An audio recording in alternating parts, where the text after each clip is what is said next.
Pierre-Luc Bellerose, libéral, et Louise Baudry de Québec solidaire. On avait aussi invité la Coalition Avenir Québec, qui sont pas présents, c'est dommage, mais il avait été invité. Cette rencontre-ci, ça ne se veut pas un débat, ça se veut plus une rencontre pour que vous connaissiez les positions des différents partis sur le thème, bien évidemment, de la pauvreté. Parce que la table Alliance Unité, on travaille au niveau de la pauvreté.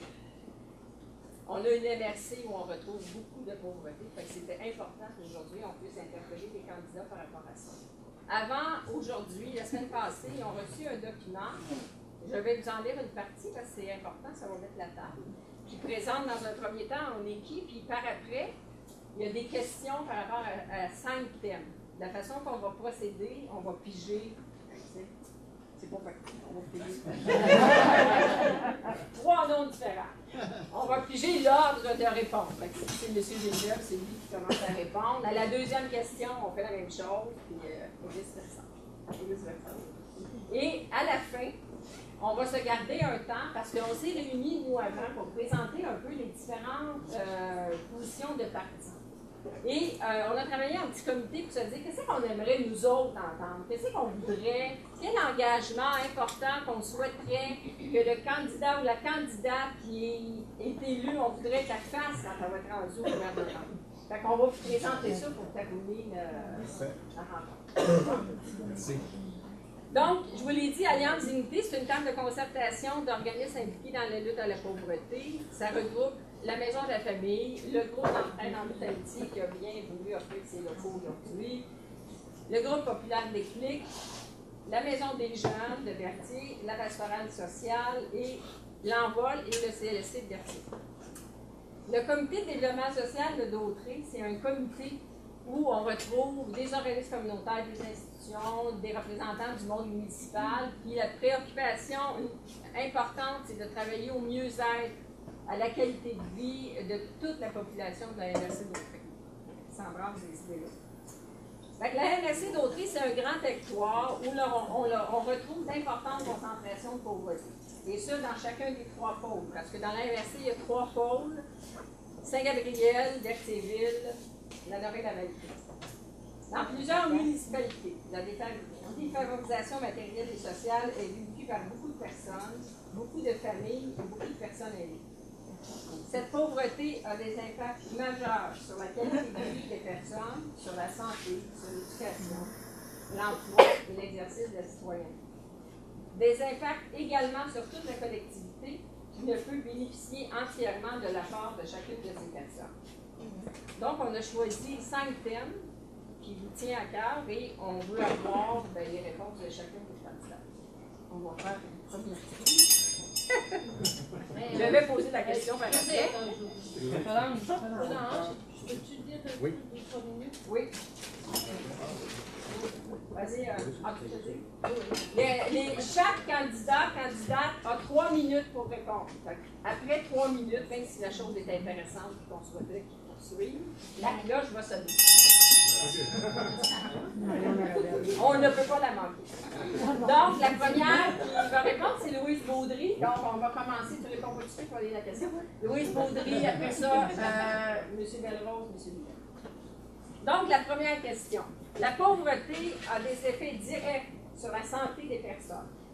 Être pauvre, c'est entre autres ne pas pouvoir répondre décemment à ses besoins de base, qui sont se nourrir, bien se loger, se vêtir, avoir un revenu décent pour pouvoir vivre et non seulement survivre. Inévitablement, ces besoins partiellement répondus ont un impact important sur la santé des enfants, des adultes et des aînés.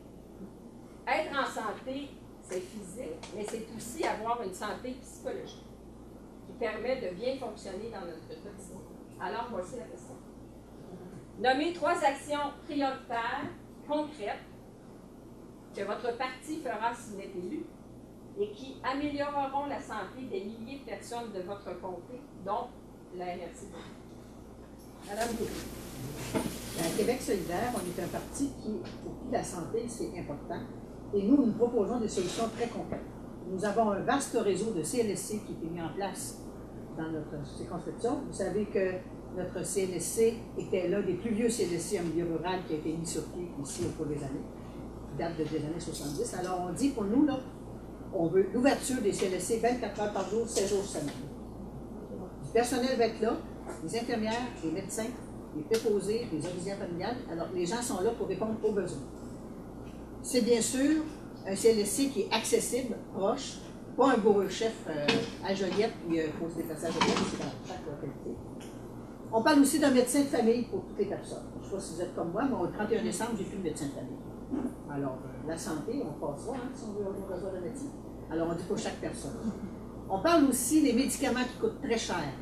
Hein? Vous savez ce que c'est, les médicaments? Alors, nous, on propose de mettre en place Pharma-Québec. Pharma-Québec, c'est un pôle de production de médicaments puis de distribution de médicaments.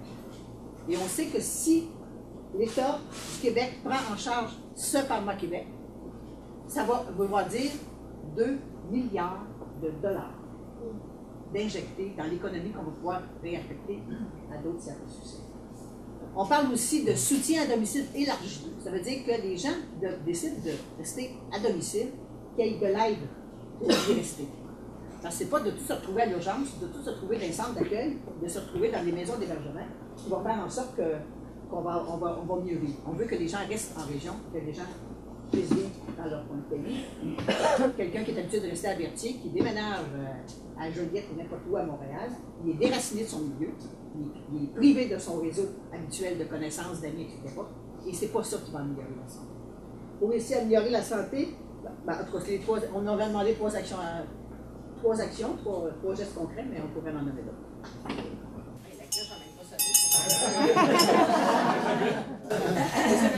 Oui, moi je suis tout à fait d'accord avec Mme Beaulieu, l'importance de nos CLSC, mais encore faut-il avoir des médecins aussi, parce que moi, à Saint-Michel-des-Saints, je viens de problématique à l'heure actuelle, ça fait 1 mois que j'essaie d'avoir un rendez-vous, c'est comme ça, pas mal partout dans le comté. On n'a pas de soins à Saint-Jean-de-Mata, même ici il y a eu des coupures à la Valtée, à Saint-Gabriel.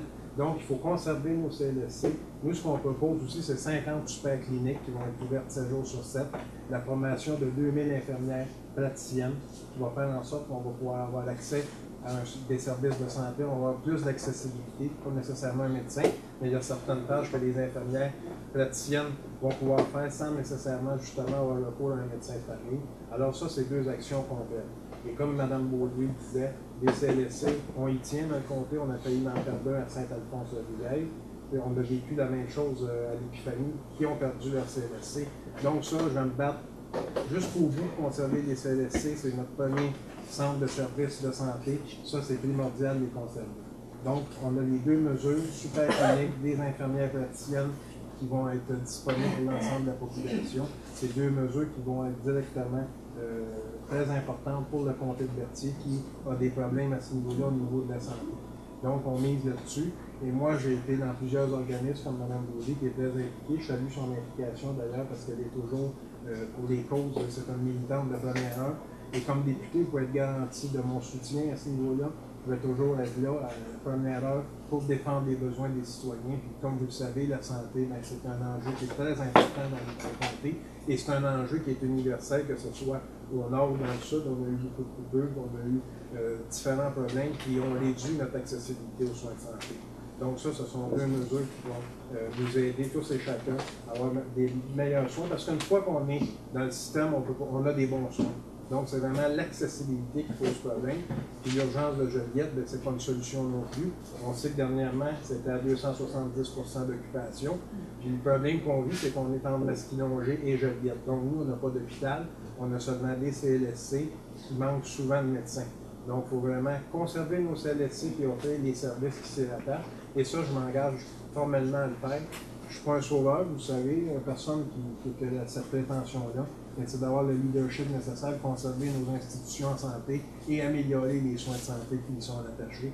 Donc, c'est sur quoi je m'engage au plan.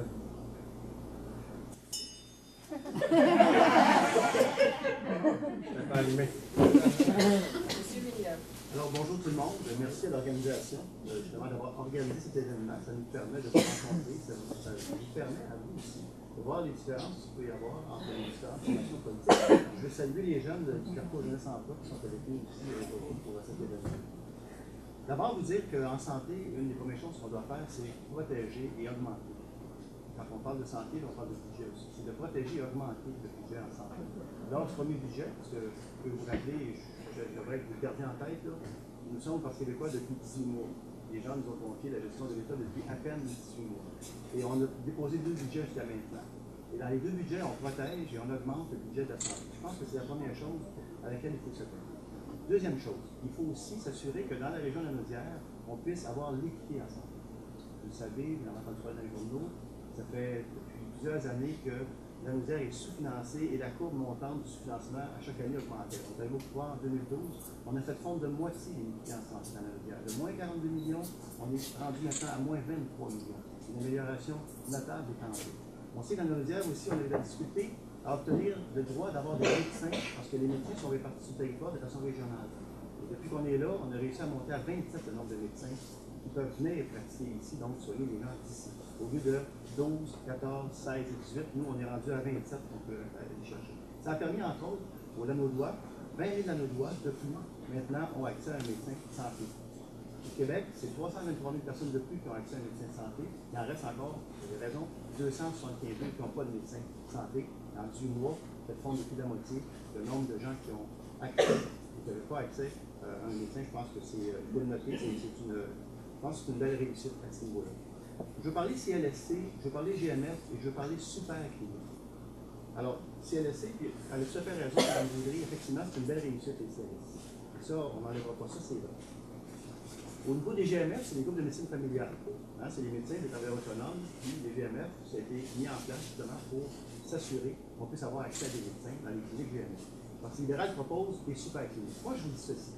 On ne jouera pas dans les structures. On ne se fait pas tout de suite. Moi, je pense que la première chose qu'on doit s'assurer, c'est de rapidement s'assurer que tous les Québécois ont accès aux soins, ont accès à l'ensemble des professionnels, que ce soit spécialistes, que ce soit médecins de famille, il faut que les Québécois aient accès. Et c'est pas en commençant à créer une nouvelle structure, ou en voulant changer des structures qu'on va y arriver. Là, c'est assez, je pense que ça fait plusieurs années qu'on veut des structures au Québec, il faut cesser de faire ça. Donc, ajouter à ça le soutien à domicile, on a mis 110 millions pour justement soutenir les gens à domicile. On savait que l'assurance autonomie, ça va permettre quoi? Ça va permettre à l'argent de suivre le patient. Ça va permettre à la personne qui veut rester chez elle, et Dieu sait que c'est leur vœu le plus cher de rester chez eux. Alors, on va lui permettre d'avoir accès. Ils vont pouvoir engager qui ils veulent. Et on va s'assurer que ces gens-là, comme quelqu'un qui fait affaire avec eux.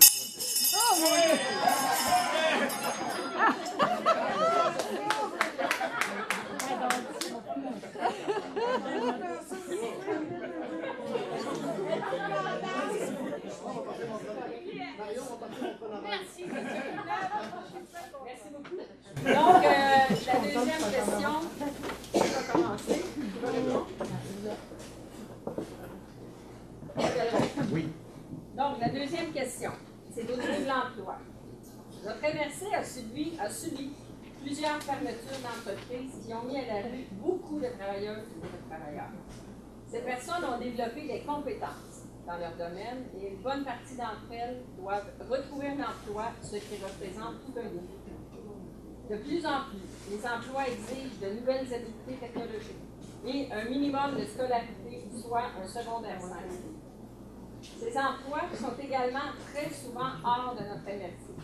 Une bonne partie des personnes qui vivent la pauvreté sont plus scolarisées, parfois même peu alphabétisées.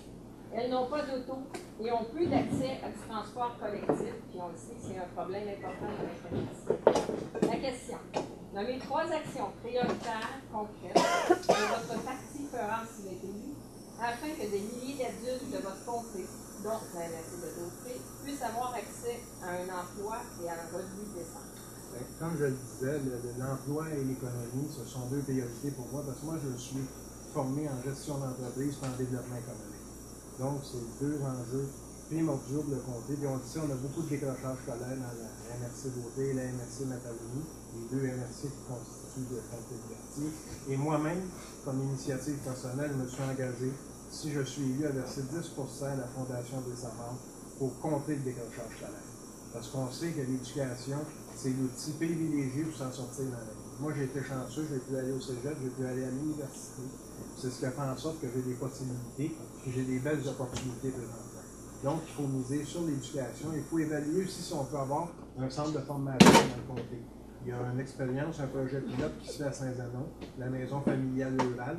C'est un excellent projet pilote, M. Villeneuve en conviendra. C'est un projet qui permet de conserver nos talents locaux dans le comté et d'intéresser les gens de l'extérieur à venir étudier dans certains secteurs, ce qui fait en sorte que par la suite, on a des professionnels à ce niveau-là. Donc, l'éducation, il faut vraiment miser là-dessus, il faut apporter les budgets et aussi les actions à ce niveau-là. Donc, pour moi, c'est une priorité parce qu'on sait que le décrochage scolaire est un fléau très important dans le comté. Je m'engage personnellement chez lui à verser 10% et à développer une stratégie sur le décrochage scolaire avec les intervenants du milieu. Parce que moi, seul, j'ai une certaine expertise, mais c'est en se concertant et en travaillant avec les gens qui sont concernés dans le comté que nous allons pouvoir déployer une stratégie adéquate pour s'attaquer au décrochage scolaire. Parce qu'on sait, l'éducation, c'est le meilleur outil, c'est la clé de la réussite. Donc, ce sont les engagements au niveau de l'éducation. Je m'excuse, mais vous devriez parler plus fort, toute la Oui, gang, ok. pour ceux qui sont en arrière. Parfait. Oui. Monsieur, Monsieur Villeneuve. pardon? sur l'éducation. Oui, mais l'éducation, si, c'est ça, c'est directement lié. Donc, si on a une bonne formation, c'est beaucoup plus facile de se placer, d'avoir des belles opportunités. Au niveau de l'emploi, il y a plusieurs projets qui sont déjà en cours. Il suffit de les mener à bien. Il y a des projets touristiques. J'ai aussi parlé de stratégie agroalimentaire. Donc, il y a plusieurs secteurs dans le comté qui sont prometteurs. Avec les formations qui sont nécessaires, qui sont adéquates, ça nous permet d'avoir des opportunités pour combler les postes en question. Merci. On parle emploi, on parle salaire. Comme vous savez déjà, on va augmenter 2 fois le salaire minimum. Est-ce que c'est suffisant? Non. Est-ce qu'on peut faire plus? Oui. Est-ce qu'on va faire plus? La réponse c'est oui. Avoir l'emploi aussi, avoir un emploi aussi, c'est nécessaire, c'est vital sur le plan de la dignité. C'est important. Il faut mettre nos gens à l'emploi. Vous savez que, historiquement, c'est historique. C'est historique. Nous avons présentement au Québec plus de 4 millions de Québécois et de Québécoises qui sont à l'emploi. Et ça, c'est un chiffre historique. Est-ce qu'on peut faire mieux? Oui. Est-ce qu'on va faire mieux? La réponse, c'est oui. Comment on va faire ça? On s'est doté avant Noël d'une politique économique. La politique économique, et juste vous dire que j'ai eu moi-même une entreprise pendant plus de 20 ans. Alors, je n'ai pas de diplôme en gestion, mais j'ai peut-être un diplôme en création d'emploi. Chacun son expérience, effectivement. Donc, j'ai eu une entreprise pendant 20 ans et créer de l'emploi, j'ai quand même une petite idée de comment m'y prendre. Et la politique économique qu'on a déposée va justement servir à ça. Alors, dans la politique économique, on a la politique industrielle, une politique industrielle moderne. Aussi étonnant que ça n'est plus pareil, il n'y en a pas. On n'a pas de politique industrielle au Québec. C'est inacceptable. Donc, maintenant, on en a une politique industrielle qui va permettre justement à l'État d'accompagner les entreprises. Parce que vous savez, au Québec, et j'ai fait le tour du comté, et justement à Saint-Gabriel, je suis allé voir 2 entreprises à Saint-Gabriel, je ne les nommerai pas. Je pourrais, mais je ne les nommerai pas. Et ces gens-là, ils ont inventé de nouvelles machineries. Et présentement au Québec, ils sont saturés. Ils sont plus capables d'en vendre parce que le marché est trop petit. Alors présentement, ils regardent avec Investissement Québec pour justement attaquer le marché américain. Ça, c'est une politique industrielle. C'est comme ça qu'on crée de l'emploi, en aidant nos PME, en aidant nos grandes entreprises justement à se positionner sur le marché international. Et pour ce faire, on a un plan justement pour être capable d'aller sur le marché international, un plan à l'exportation. Et on sait que le Québec a connu une baisse dramatique à l'exportation depuis plusieurs années. Il faut maintenant corriger le tir. Avoir de l'exportation, c'est ramener de l'argent au Québec. C'est permettre au Québec de pouvoir avoir des sources de revenus supplémentaires. On a un déficit de balance commerciale de 28 milliards au Québec. On ne peut pas continuer comme ça. Alors, il faut corriger le tir, et c'est avec cette politique économique, donc, qu'on va réussir à corriger cette situation-là. Vous dire aussi qu'on a adopté, parce qu'il y a quoi, en 18 mois, toujours, je reviens sur les 18 mois, une politique cadre sur l'économie sociale. Vous savez que l'économie sociale, c'est extraordinaire, hein? C'est un peu une économie parallèle à l'économie qu'on va dire conventionnelle. L'économie sociale, c'est quoi? C'est souvent une économie, c'est souvent des entreprises qui vont naître des besoins du milieu. Hein? Le milieu exprime des besoins. Le privé ne peut pas y répondre parce que la masse critique n'est pas suffisante. Et souvent, c'est des gens du milieu qui vont bâtir une entreprise, qui vont créer une entreprise d'économie sociale. Et c'est démontré que lorsqu'il y a des crises économiques, l'économie sociale, l'entreprise d'économie sociale est beaucoup plus résiliente qu'une entreprise privée. Pourquoi? Parce que le besoin pour lequel elle a été créée vient justement d'un besoin exprimé par le milieu. Alors, il faut qu'on vienne le tourisme. On a parlé tantôt au débat à la Chambre de commerce. Vous savez que le tourisme, c'est un des plus grands vecteurs de richesse au monde. Il y a présentement 800 millions de touristes qui voyagent sur Il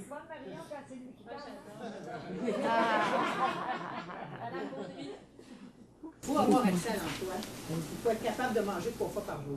Il faut être capable de vivre dignement dans un logement qui est potable. Ce que Québec solidaire propose de base, c'est que pour permettre aux gens d'être actifs dans le milieu, de chercher un emploi en toute quiétude et puis se promener à la recherche d'emploi, c'est qu'on propose qu'il y ait des bases à l'emploi. Exemple, ce que Québec solidaire propose, c'est que tout le citoyen de plus de 18 ans ait un revenu minimum garanti de 12 600 $. C'est un peu plus que l'aide sociale, on s'entend. Ça permet aux gens de manger 3 fois par jour puis d'être disponibles après, intellectuellement et physiquement, pour aller travailler et trouver une job. Ce qu'on dit aussi, c'est que pour se trouver une job, dans nos régions, ça prend du transport. Québec solidaire propose un transport collectif qui va permettre aux gens qui veulent retourner sur le marché du travail ou qui veulent se former, suivre des cours d'alphabétisation, de quoi que ce soit, de pouvoir se véhiculer. Le transport collectif, on n'en a pas d'emploi.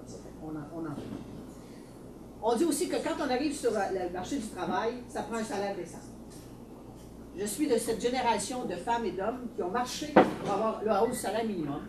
Et on est encore à demander à avoir un salaire minimum qui soit respectueux des besoins de base.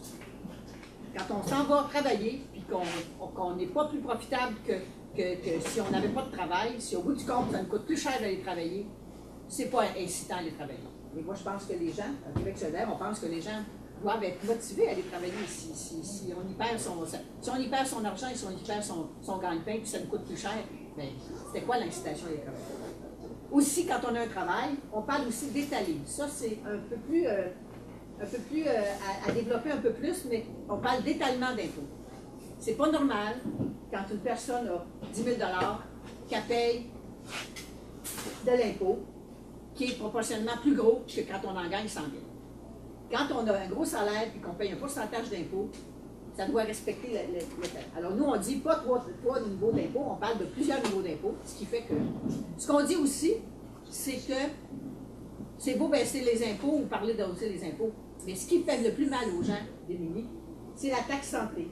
C'est les services, ce qu'on vous demande de payer pour avoir un formulaire.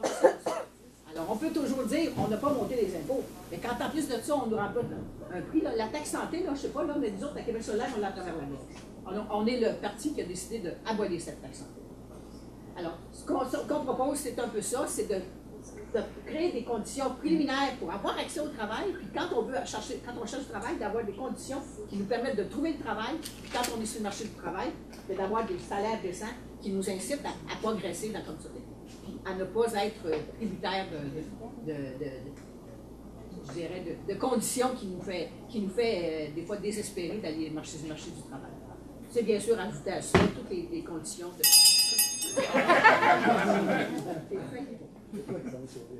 Merci. Donc, le tour a commencé pour la troisième question. Le troisième thème, c'est l'éducation. Les plus récentes statistiques issues de la dernière enquête internationale sur le niveau d'alphabétisme des adultes de 16 à 65 ans du Québec démontrent que 19% de cette population a de grandes difficultés en lien avec la lecture et l'écriture. Cela signifie qu'un adulte sur 6 n'a pas les compétences requises pour bien comprendre les informations et donc pour fonctionner aisément dans la société actuelle. Dans la MRC de Dautrey, plus de 30% des jeunes n'obtiennent pas leur diplôme de secondaire 5. La pauvreté est une réalité qui influence grandement ces situations. Donc la question, si votre parti est élu, nommez 3 actions prioritaires concrètes que vous ferez au niveau de l'éducation, et ce, pour des milliers de personnes de votre comté, dont la MRC de Dautrey. Merci. D'abord, il faut se dire une chose. La plus grande richesse que nous avons au Québec, ce n'est pas les richesses naturelles que nous avons au nord du Québec. C'est surtout pas le gaz de schiste dans la vallée du Saint-Laurent. C'est pas non plus toutes les richesses, c'est pas non plus la richesse forestière. C'est des richesses importantes. La plus grande richesse que nous avons au Québec, c'est la matière agricole. Ce qu'il faut faire, il faut s'assurer que chaque jeune, chaque personne, jeune ou moins jeune, puisse atteindre son plein potentiel. Et pour ça, il faut donner les moyens d'y arriver. Alors nous, ce qu'on propose, c'est de rapidement, et ça c'est historique encore une fois, c'est de se donner une politique nationale contre le décrochage scolaire. M. Belrose en a parlé tantôt, il a tout à fait raison. Il faut absolument s'attaquer à ce problème-là. Le décrochage scolaire fait en sorte qu'on échappe des jeunes et moins jeunes, et ça, comme société, on ne peut pas se le permettre. On pourrait parler de démographie, hein, mais c'est un peu ça aussi. On n'est pas beaucoup au Québec, mais justement, il faut s'assurer que tout le monde puisse développer son plein potentiel. Qu'est-ce qu'on a fait pour arriver à ça? Entre autres, on a mis en place, vous savez, depuis 10 mois, on a mis les maternelles 4 ans en milieu défavorisé. Ce que ça permet de faire, c'est que ça permet justement d'aller donner un coup de pouce à ces jeunes-là qui autrement peut-être n'auraient pas eu droit ou n'auraient pas eu accès à des orthopédagogues, donc des professionnels de l'éducation qui puissent justement s'occuper de les amener à leur plein potentiel. On a aussi mis en place 600 nouveaux professionnels. Ce n'est pas complété, mais c'est en cours dans le milieu de l'éducation. 600 nouveaux professionnels dans les écoles du Québec pour justement s'assurer qu'on va permettre à nos jeunes d'aller chercher leur plein potentiel. Donc, en 18 mois, vous conviendrez avec moi que c'est quand même pas mal. Il faut comprendre aussi que le taux de décrochage, je reviens au décrochage parce que, vous savez, j'ai fait le tour du comté il y a 3 ans avec l'IPR, avec la commission scolaire des SAMAR, justement pour travailler sur ce problème-là, parce que c'est réellement un problème. On ne peut pas se permettre d'avoir un taux de décrochage au Québec. Il faut absolument bouger. Il faut bouger rapidement. Il y va finalement de l'avenir du Québec. Nos enfants, c'est l'avenir du Québec. Il faut s'en occuper. Et comme société, on a le devoir de le faire. Alors, faisons-le, je vous dirais. Et nous sommes déterminés à le faire. Chose la cloche. C'est pas loin. Ça sent bien. On met les petits papiers dedans pour on met le petit. Mais les droits, c'est trop difficile. C'est un peu difficile. dur, mais pas.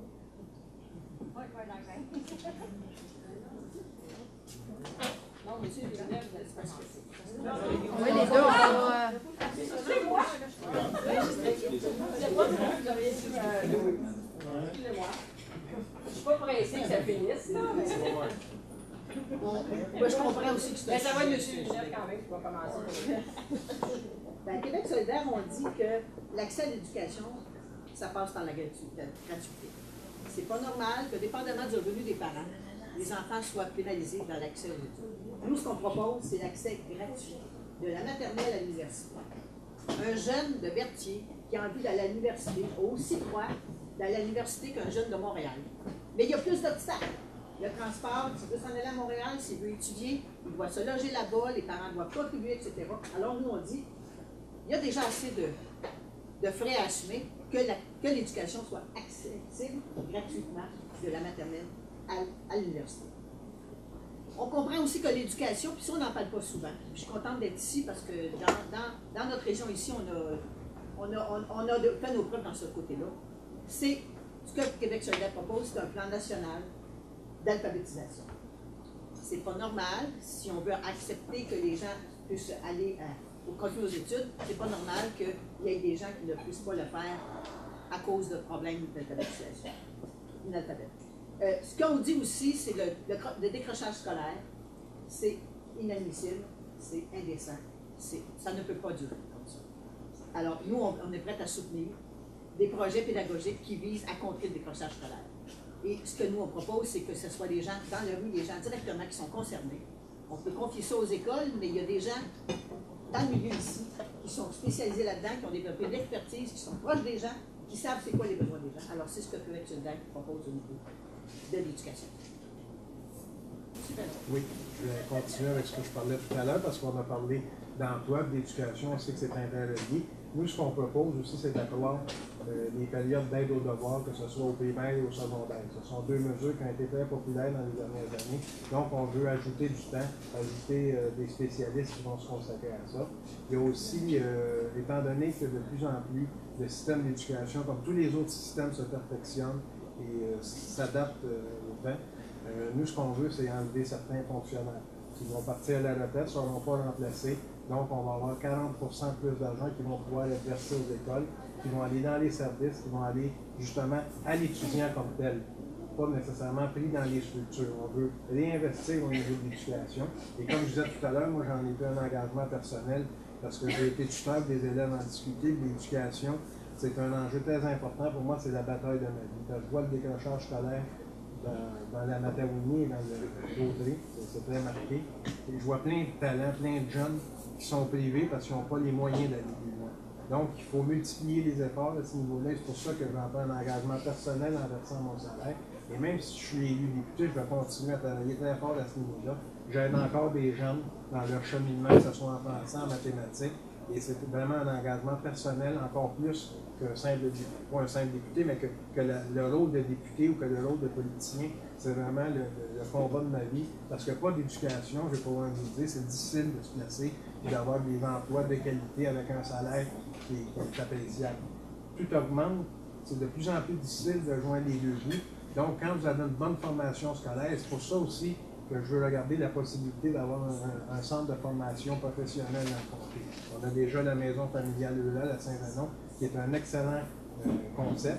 Les jeunes peuvent suivre des cours là, et en plus, les jeunes étant de la communauté, ben, c'est plus facile de les garder et de les intéresser au milieu dans lequel ils vivent.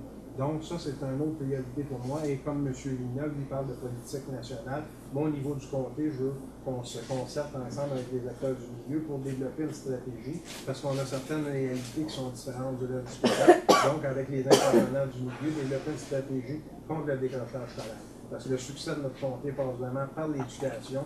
Par la suite, l'emploi est tributaire de l'éducation. Quand vous avez une bonne formation académique, vous avez des meilleures conditions salariales et tout s'ensuit.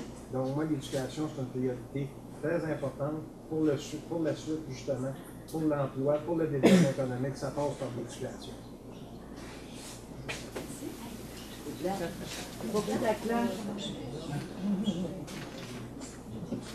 Donc, l'autre terme, c'est l'aide sociale. Des centaines de personnes dans notre MRC vivent dans des conditions difficiles, sont aux prises avec des problématiques de diverses ordres. Ils n'ont pas de réseau, sauf une partie d'entre eux, le réseau des groupes communautaires. Les groupes communautaires qui, avec peu de ressources financières, soutiennent de diverses façons ces personnes.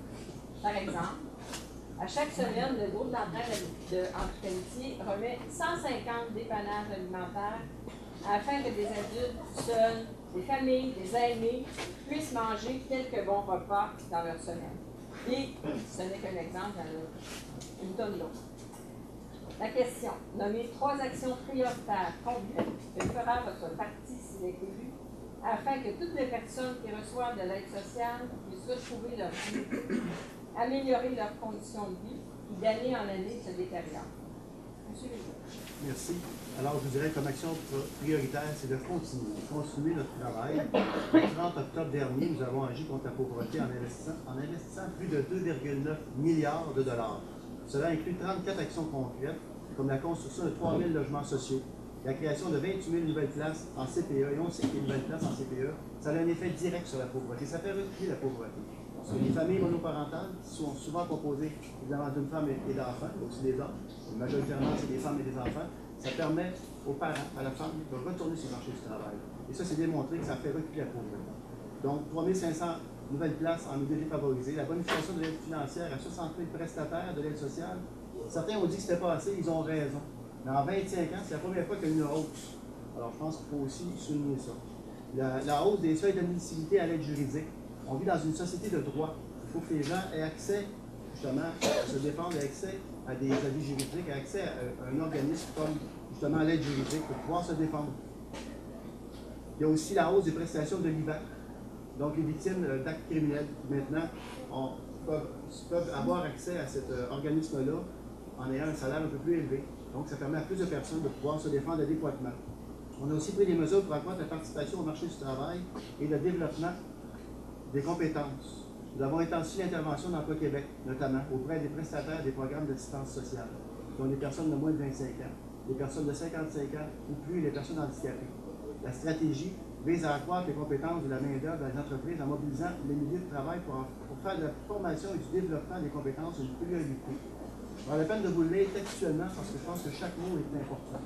Il faut comprendre que, je l'ai dit tantôt, et toute l'histoire du Québec nous enseigne que les Québécois et les Québécoises sont un peuple qui ont la solidarité à cœur. D'ailleurs, l'idée de cette solidarité-là, je ne crois pas qu'on aurait pu réussir à construire la société dans laquelle on vit. Il faut faire des changements, c'est important. Il faut faire des changements, puis il faut toujours s'assurer qu'on va défendre des plus vulnérables, autant les jeunes que les aînés. Et en ce sens-là, il y a plusieurs actions qui ont été posées. Logements sociaux, je reviens rapidement. Vous savez que j'ai fait le tour j'allais dire du Québec, c'est pas vrai, c'est les gens qui sont venus finalement me rencontrer à Montréal et à Québec, donc tous les organismes nationaux en termes de logements sociaux. Le ministre m'a mandaté pour faire un état de situation. Et on va revoir l'ensemble des programmes pour justement s'assurer qu'on va répondre aux spécificités de chacune des régions du Québec en termes de logement social. Et vous avez raison, quelqu'un qui paye 70, quelqu'un qui prend 70-80% de son salaire pour être à loyer, ça marche. C'est carrément inacceptable. Alors, il faut corriger cette situation-là, et c'est ce à quoi on va s'employer avec une politique nationale d'habitation. Et je peux vous dire que ça a été très bien reçu par l'ensemble des groupes qu'on a rencontrés, que ce soit le FRAPRI, que ce soit la Corté, peu importe le groupe qu'on a rencontré au niveau national, ils sont tous emballés, enthousiasmés par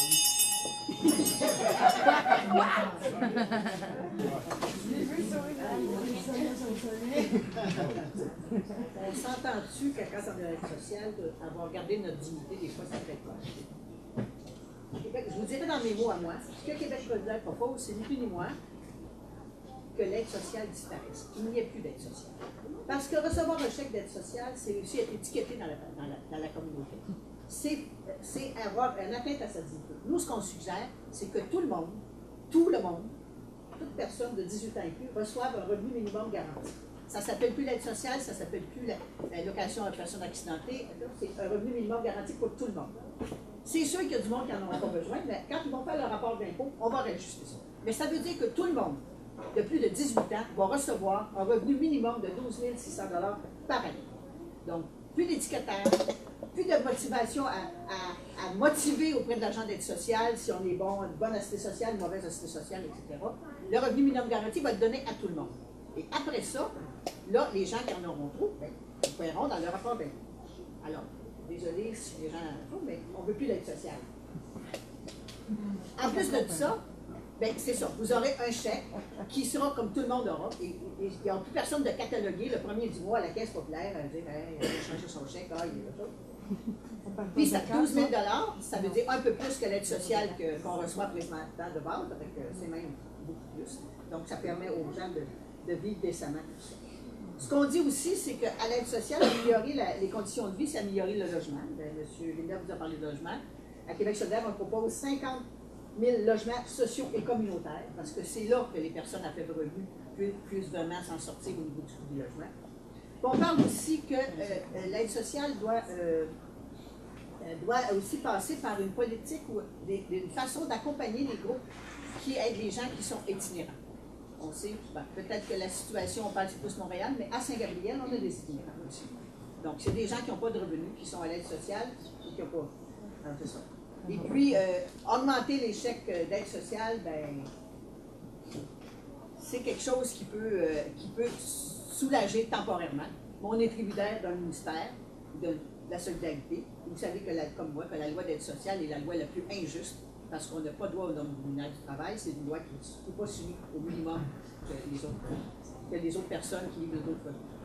Alors, c'est un peu ce qu'on vous propose de faire à Québec solidaire pour permettre aux gens à faible revenu de vivre dignement, de ne pas être étiquetés. Oui, bien pour les familles, au Parti libéral, on s'est engagé à abolir graduellement la taxe santé. C'est un poids pour plusieurs familles, c'est beaucoup d'argent de moins dans nos poches, donc on s'engage à abolir graduellement la taxe santé sur 4 ans. Ça, c'est le premier engagement. Deuxièmement, pour les places en garderie, le Parti québécois a décidé de passer de 7 à 9 $ par place, ce qui représente 1 000 $ de plus pour 2 enfants. Nous, ce qu'on s'engage, c'est une indexation annuelle, donc ça va être un choc beaucoup moins élevé qui va être encaissé par la famille. Pour le reste, c'est sûr que pour aider les gens, c'est d'avoir des emplois. Il y en a certains qui peuvent pas avoir d'emploi pour différentes raisons, que ce soit pour des problèmes de santé ou d'autres types de problèmes. Donc, il faut continuer à les aider. Et comme je prends souvent l'exemple de Mme Beaulieu, parce qu'au-delà de la politique, Mme Beaulieu est une femme engagée que je rencontre beaucoup. Donc, il faut continuer à aider les organismes communautaires parce que le gouvernement ne peut pas tout faire, mais il faut y aller avec les budgets aussi qu'on a de disponibles. Tout ça doit être conséquent. Donc, il faut continuer à apporter de l'aide aux organismes communautaires et le député, justement, a un budget discrétionnaire pour apporter une certaine aide à plusieurs organismes. C'est très important de les appuyer, puis dans un second temps, c'est sûr que ça passe par l'emploi. Pas d'emploi, c'est difficile de sortir de la pauvreté, puis l'emploi, ça passe par une formation. Tout est interrelié. Donc, toutes les mesures que je vous ai énoncées précédemment, tout ça est conséquent. justement pour apporter une aide supplémentaire aux gens qui en ont bien besoin. Dans le comté de Berthier, on sait, c'est marqué. Moi, j'ai fait le tour du comté comme mes collègues. Je me rends compte que c'est très difficile. Il y a plusieurs pertes d'emploi dans les derniers mois. Il n'y a personne qui peut non plus se prétendre sauveur. Donc, c'est ça. Des mesures qui peuvent paraître simples, mais qui, en bout de ligne, vont apporter vraiment un changement dans le comté. Soutenir nos organismes communautaires et puis enlever un peu le fardeau fiscal aux familles, que ce soit avec la taxe santé. Je le sais, c'est mon parti qui l'a imposé la taxe santé.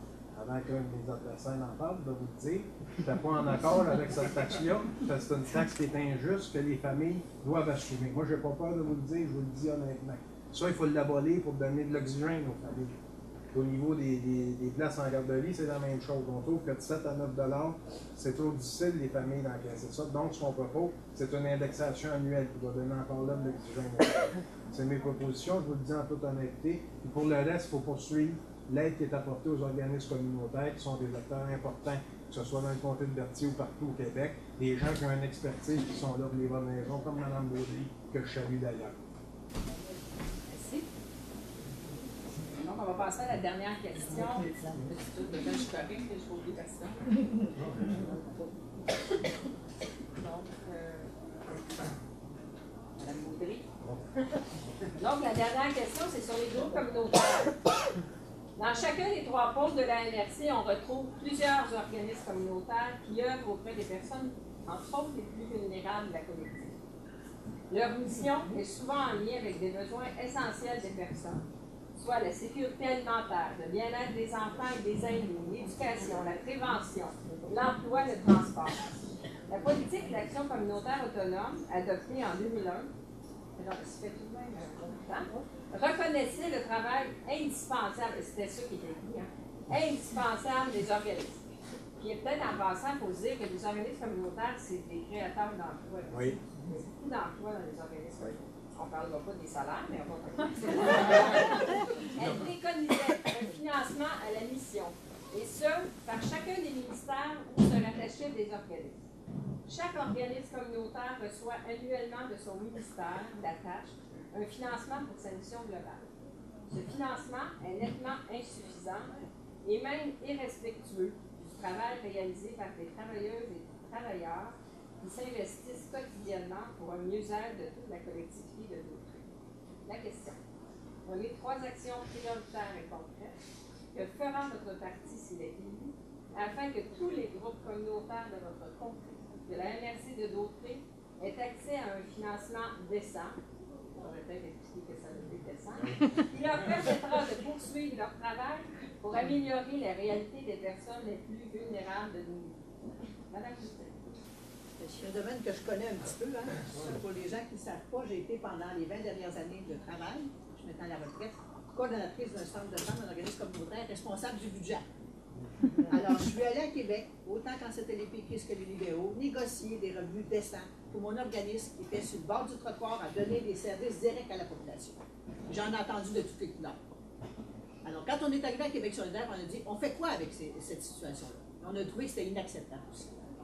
Alors, inutile de vous dire qu'à Québec solidaire, on est pour le respect, premièrement, de la mission des organismes communautaires. Parce qu'il faut s'entendre que les organismes communautaires, des fois, pour avoir des sous plus, pour pouvoir survivre, sont obligés d'ajouter des projets, d'ajouter des petits bâches, des petits garages, des petits etc., qui fait que finalement, la mission première, elle est noyée dans un paquet de projets de gestion financière. J'en ai fait remplir des formulaires 3 fois, 4 fois par année, faire des demandes de subventions pour pouvoir payer des salaires. Ça, j'en ai fait, je sais c'est quoi.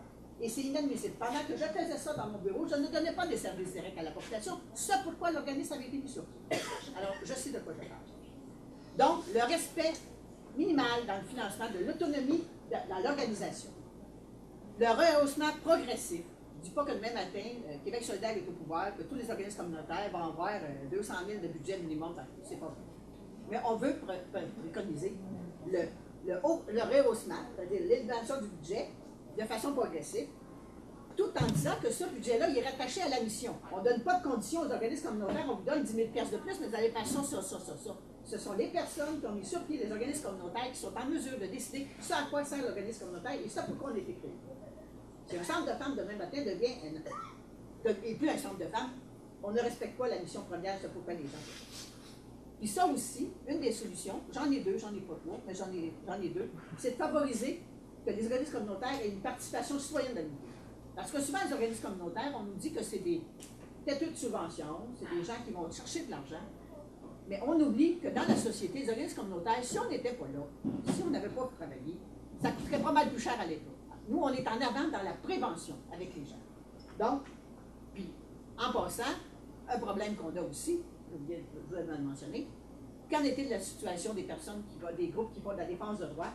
Je ne suis pas sûr que les groupes sont si contents de la politique qu'on a en tête. Je ne suis pas sûr que la politique qu'on a mise sur pied de l'action communautaire respecte la personne des gens qui font de la défense de droits. Parce qu'eux, on nous détruit. Et on peut nous promettre bien des choses, mais concrètement, qu'est-ce qui arrive dans le milieu? Moi, on en a fait des preuves.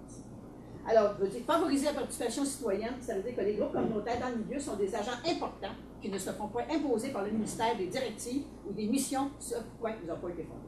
Alors, c'est comme ça que je vois les actions prioritaires de Québec solidaire par rapport à l'action communautaire. Je pense que tout a été pas mal dit. On est le meilleur parti, monsieur. OK, c'est beau dans ce volet-là. Non, mais vous n'avez pas tort là-dessus. Comme Mme Baudry disait, le respect de la mission, c'est bien important. Parce que souvent, les organismes communautaires se débattent avec des budgets qui sont assez restreints. Ils ont beaucoup de travail, ils ont une charge excessive. Ils n'ont pas tout le temps les moyens pour aller où ils veulent aller. Donc, il faut continuer à injecter de l'argent parce que la mission qu'ont ces organismes communautaires-là est essentielle dans les communautés. Moi, je le vois, je suis Saint-Michel-des-Saints, on a la TAM, on a le Centre des femmes, puis je vois toute l'énergie qui est catalysée par ces organismes-là, puis il faut continuer à les soutenir financièrement de façon logistique. Et c'est un peu le rôle du député aussi. M. Villeneuve, je suis souvent dur avec vous, mais il le fait avec les organismes. Il a donné certains moyens avec son budget discrétionnaire. C'est important de les aider, ces organismes-là. Et qu'est-ce qui est important aussi, c'est d'évaluer certains programmes afin d'injecter l'argent nécessaire dans les programmes qui sont nécessairement applicables et importants pour nos communautés. Je ne dis pas qu'on doit tous les abonner, mais il y a certains qui peuvent être revus, qui peuvent être fusionnés. J'en parlais justement avec des organismes communautaires. On n'est plus du même avis. Okay. Non, mais moi, c'est des organismes qui me l'ont dit. Ils m'ont dit on peut se fusionner ou on peut s'adjoindre nos services chacun. Puis peut-être qu'on a des économies. Puis ces économies d'échelle-là vont être données justement aux personnes qui en ont véritablement besoin. Moi, c'est ce qu'on m'a dit dans ma tournée. Je ne mets pas en doute votre expertise, mais les gens m'ont dit ça. Peut-être évaluer certains programmes pour vraiment donner l'argent aux citoyens pour le service nécessaire. C'est pas Mme Baudry, on peut dans des accords. OK, c'est beau. Mais ce qui est important, au bout de ligne, c'est d'avoir le soutien du député, d'injecter des fonds pour nos organismes parce qu'ils font un travail colossal. Puis sans eux, bien, il y a plusieurs communautés qui vivraient des problèmes encore plus difficiles, que ce soit au niveau des femmes, que ce soit au niveau des enfants. Toutes les sphères d'activité sont couvertes par nos organismes communautaires. Il faut continuer à les appuyer. Puis le député a un rôle à ce niveau-là qui est important. Donc, Mme Baudry a fait pas mal le tour. Je suis d'accord avec elle à plusieurs niveaux. Mais ce qui est important, au bout de ligne aussi, c'est d'y aller avec les budgets qu'on a. Moi, je ne peux pas vous promettre la lune. Là. Ce que je vous promets, par contre, c'est que je vais être un député accessible à l'écoute. Puis que ce que je vais vous promettre, je vais le réaliser. Je ne peux pas vous promettre des montants impossibles non plus. Je sais, par exemple, le travail que vous faites, que je suis impliqué dans plusieurs organismes communautaires. Je siège juste des conseils d'administration, et je sais le travail qui est fait par ces gens-là. Et je suis très admiratif devant ces personnes-là. Je dis souvent à Mme Baudry qui fait un excellent travail. On va vous engager pour ma chambre. On va entendre le 8 au moins. Mais au-delà des partis, quand quelqu'un s'implique et qu'il fait des bonnes raisons de Mme Baudry, il faut l'admettre. Puis les organismes communautaires, c'est le cœur de nos municipalités. Ils travaillent pour le bien-être des citoyens sans aucun intérêt personnel. Il faut continuer à les aider au niveau financier et au niveau logistique aussi. L'impression ça va être ta fête, mais ça va être par madame. Ouais. D'accord. Ben moi, c'est ce que les gens me disent. Fait que j'écoute, j'ai pas l'expertise. Moi, c'est mon opinion à moi. Oui, non, mais elle est gentille avec moi. Mais moi, j'écoute les gens, puis je vais avec les solutions qu'on me donne. Je suis pas. C'est sûr. Vous êtes tous amis, hein? Monsieur Richard.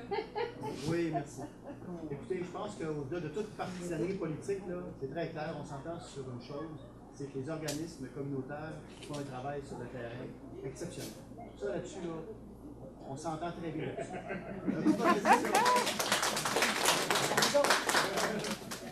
En passant, les gens qui travaillent, là, tantôt que madame disait que ça crée d'emploi les organismes communautaires, allez voir les CV. Allez voir les CV de ces gens-là qui travaillent dans les organismes communautaires. Vous allez voir que c'est surprenant. Parce qu'on a des gens d'une compétence inouïe. Une compétence vraiment inouïe. Alors, on est vraiment bien servi, et eux aussi font un travail exceptionnel.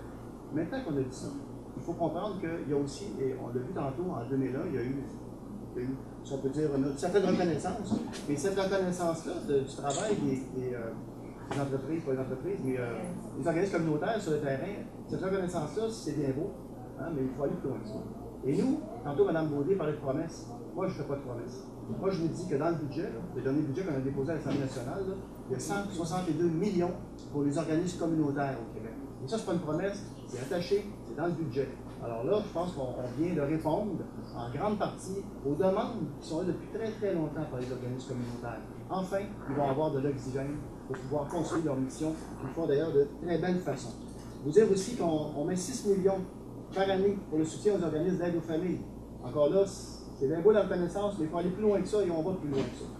Alors, j'abonde dans le même sens que Mme Baudry et que M. Belrose.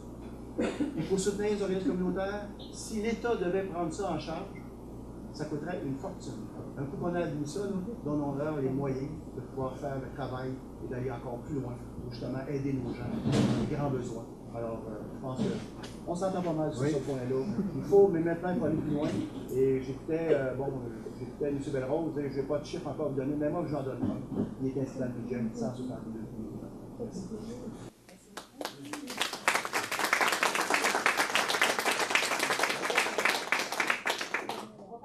Je vous l'ai dit tantôt, on a fait un petit exercice avant de vous arriver parce que vous avez des positions de parti, vous avez des engagements, des promesses, mais il y a aussi des préoccupations importantes et on a travaillé un petit comité et on va vous présenter, chacun des comités va venir vous présenter sa préoccupation.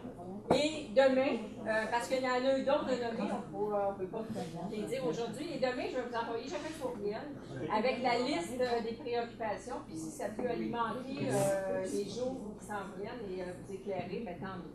Fait que je commencerai par le groupe de jeunes, votre préoccupation. Dans le fond, on est pour la hausse du salaire minimum. Oui. Bien, on aimerait ça, dans le fond, qu'il y ait une hausse du salaire minimum parce que présentement, là, le salaire minimum il est quand même très bas.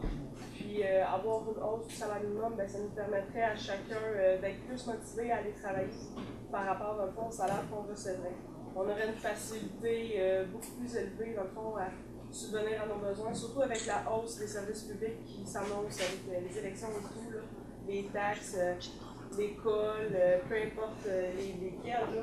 Puis aussi, bien, ça diminuerait les gens sur l'aide sociale d'avoir une hausse du salaire minimum parce que les gens seraient beaucoup plus motivés à aller travailler. Donc, ceux qui sortent de l'école secondaire ou qui décrochent, bien, ils seraient moins portés à discuter, de dire ben moi, je vais me mettre sur l'aide sociale, c'est facile, je vais mettre 2 doigts dans le nez et je m'assieds sur mon pied. Fait que ça serait plus facile pour eux d'avoir un salaire minimum un petit peu plus élevé, ça les motiverait plus. Nous, on n'est pas contre l'aide sociale, mais on serait pour, par exemple, qu'il y ait des conditions plus sévères pour être admissible à l'aide sociale. Donc, c'était notre point de vue.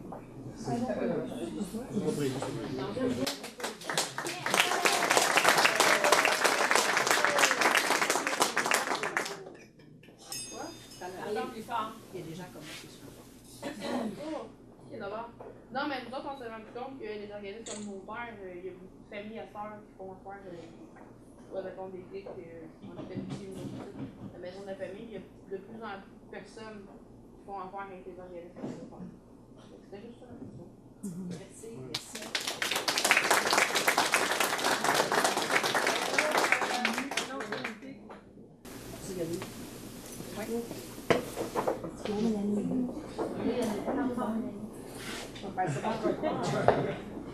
Avec la fermeture des usines, de nombreuses usines à Berthier, nous constatons très peu de développement a lieu. À Essonne, Maisonneuve, nous voudrions qu'un engagement soit pris en ce sens.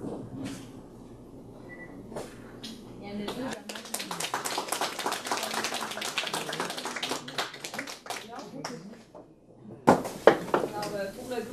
l'alphabétisation, le groupe alphabétique.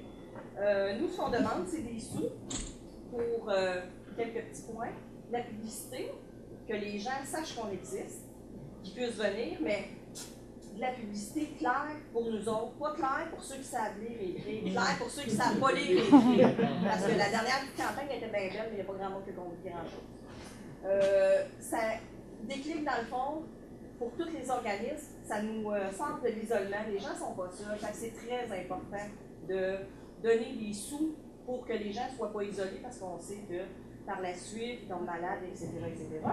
Puis ce qu'on aurait besoin, ben, c'est des outils directs, des livres, des ordinateurs, des locaux adéquats, parce que des fois, c'est pas très, très adéquat, comme par exemple Saint-Gabriel, on peut vous dire que ça fait très, très pitié. Là, il va y avoir un petit changement, mais quand même, on a besoin d'aide beaucoup. On a besoin d'aide aussi pour les gens qui se rendent à des formations. C'est facile de dire, ils vont à l'école, mais s'ils n'ont pas d'argent pour mettre de l'essence, s'ils n'ont pas d'argent pour s'acheter une paire de boîtes, ou bien, tu sais, des choses comme ça, se déplacer, ils n'ont pas de transport, c'est ça, que ce soit transport.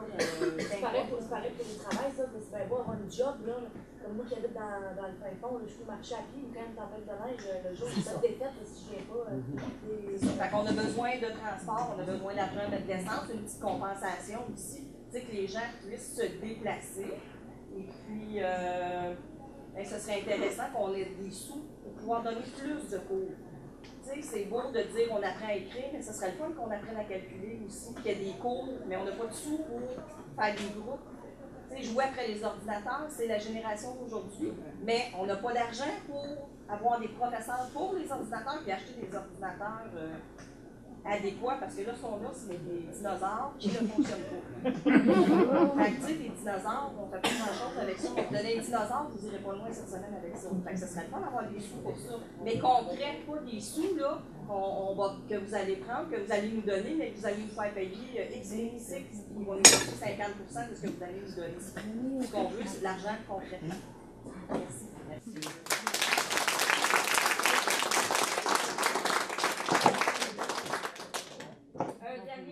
Avant de nous quitter,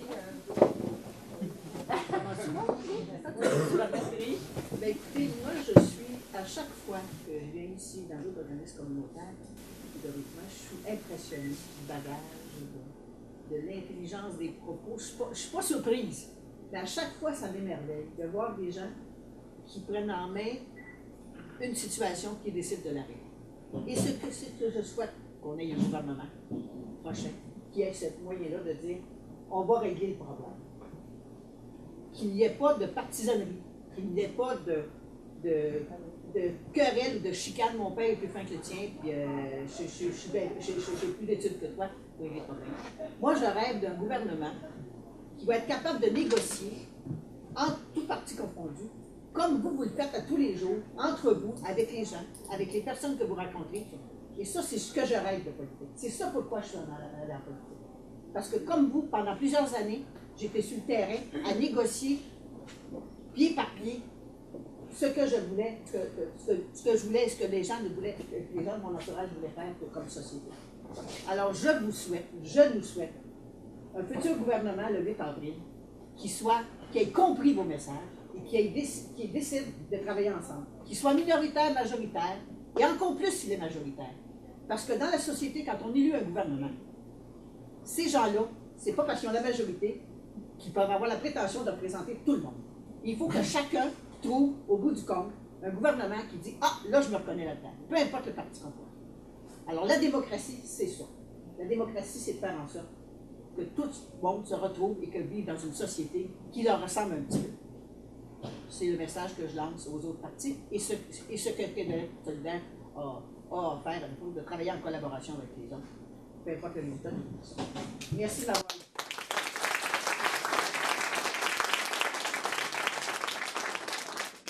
Moi, c'est dans le même sens que Mme Baudry. J'ai payé une bonne note de Baudéléane. Mme Baudry m'a inspiré, vous savez. Je suis impliqué comme Mme Baudry dans plusieurs organismes communautaires. Puis j'ai à cœur vraiment ces organismes parce que je sais, je vous l'ai dit tout à l'heure, tout le travail que vous faites, je ne suis pas en mesure de quantifier l'aide qui va être apportée. Mais une chose est certaine, j'ai pris une bonne note. et je suis conscient du travail qui est fait et vous pouvez être assuré de mon soutien parce que je le sais comment vous travaillez fort, ça me tient à cœur l'engagement communautaire. Je le fais depuis des années. J'ai été avec Mme Baudry pour la réforme de l'assurance-emploi, la défense des travailleurs. J'ai été dans plusieurs dossiers, j'ai travaillé pour les jeunes en difficulté au niveau du français, au niveau des difficultés d'apprentissage. Je vais continuer à le faire. Soyez assurés que j'ai pris bonne note de ce que vous nous demandez. Je ne fais pas de promesse, mais je vous en fais une par contre. Pas quantifiée, mais la promesse que vous allez m'avoir comme un député accessible qui va travailler pour le bien-être de tout le monde. J'ai toujours été proche des gens, accessible des gens.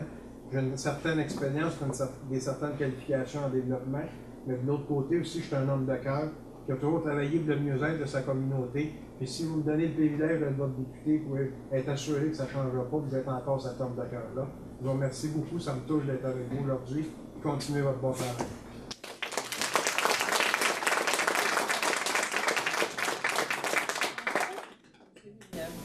Je dis souvent que le Québec est riche, mais il est riche d'abord et avant tout des gens qui le composent, c'est-à-dire vous tous.